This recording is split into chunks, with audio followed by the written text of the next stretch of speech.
Setelah melakukan penyelidikan, polisi menemui titik terang kasus jasad sopir truk yang terbakar. Pelaku diduga ingin kuasai harta dan truk milik korban. Tidak lama ketiga pelaku ditangkap di Desa Payalingkung dan Tanjung Raja Ogan Ilir. Inilah serial tabir nasib naas seorang sopir truk korban dirampok dan dibunuh.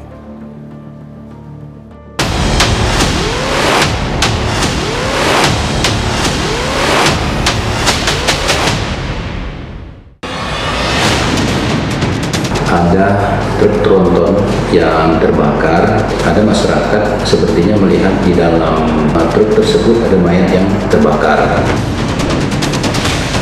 Gara-gara niat si Iin sama si Adam ini Pak nak merampok dia tadi Pak. Caranya kuikat dengan jaket Pak leher korban. Kalau kita lihat mereka dari kelompok status sosial ekonomi yang rendah gitu ya, gagal melakukan transaksi untuk bekerja, tapi kemudian ada niat jahat untuk menguasai harta korban.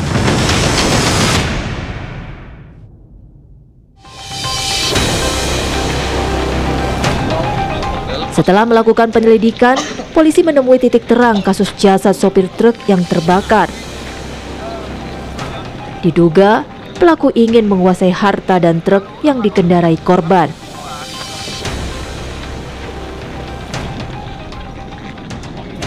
Sampai saat ini hasil penyelidikan kami ini murni motif ekonomi.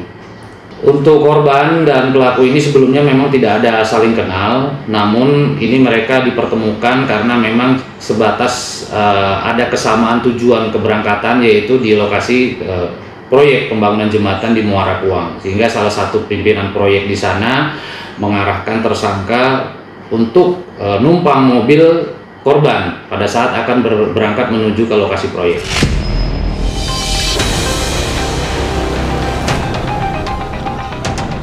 Beberapa hari setelah kejadian, polisi mengantongi nama-nama terduga pelaku.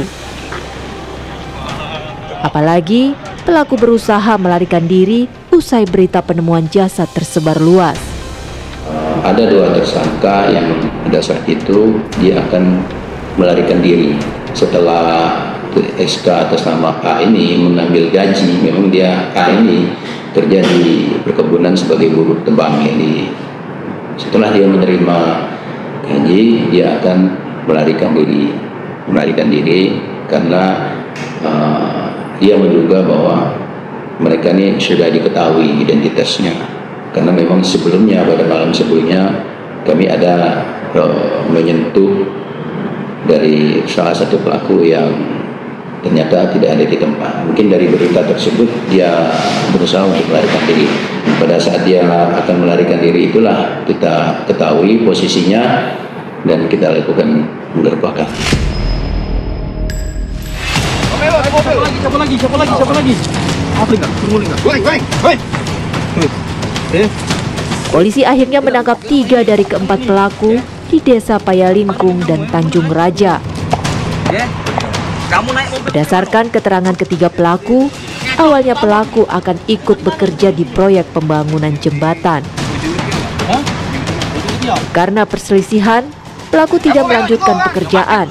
Mereka memutuskan kembali ke rumah masing-masing dengan menumpang kendaraan korban.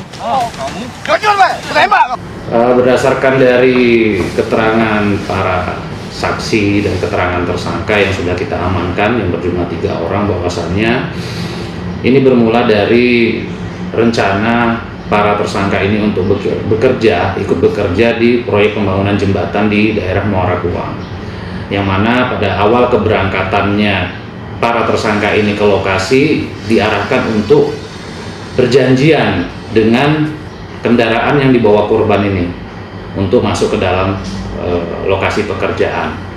Namun sampai di lokasi pekerjaan ternyata ada selisih paham dengan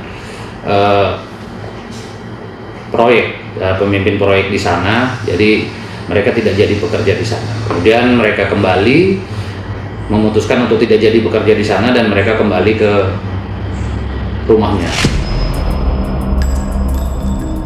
Dalam perjalanan balik bersama korban, pelaku AG mencekik leher korban menggunakan jaket miliknya hingga tewas. Pelaku kemudian mengambil alih truk.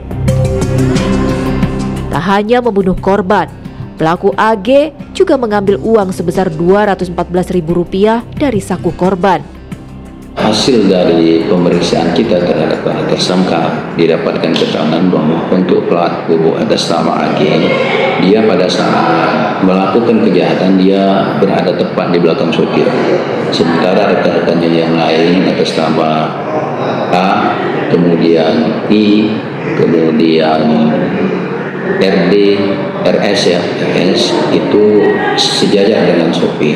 Jadi si A ini langsung mencekik korban dengan menggunakan jaket yang dia pakai, yang kemudian jaket itu menurut keterangannya itu ikut terbakar di situ. Kemudian setelah dicekik, direbahkan ke samping, dibantu juga oleh teman-temannya I, kemudian RS ya. Nah, sementara A ini langsung ketika pelakunya sudah tidak berdaya atau mati, langsung mengambil alih kendaraan. Kini ketiga pelaku harus mendekam di tahanan Mapolres Ogan Ilir, Sumatera Selatan. Sementara satu pelaku masih dalam pengejaran Satreskrim Polres Ogan Ilir. Untuk ketiganya kita sangkakan pasal yang pertama 340 karena memang ada perencanaan sebelumnya. Kemudian kita juga ke pasal 338 pembunuhan, kemudian juga pasal 339 dengan maksud untuk pencurian dengan kekerasan itu dengan maksud untuk menghilangkan nyawa agar tidak diketahui oleh orang lainnya. Karena memang sebelumnya ada korban dengan pelaku ini, walaupun satu hari dia sudah saling mengenal.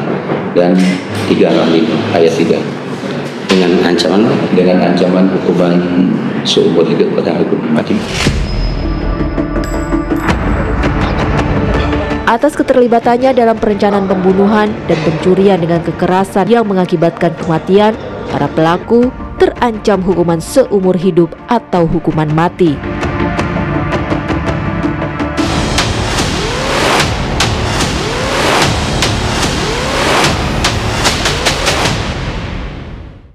Meninggal yang dilakukan itulah si Adam nyuruh bakar mobil. Bakar mobil. Gunakan apa bakar mobil? Pakai apa bakar mobil? Pakai korek Pak. Dengan Bensin, solar. solar. Solar itu beli di mana? Solar diambil dari tangki mobil itu Pak.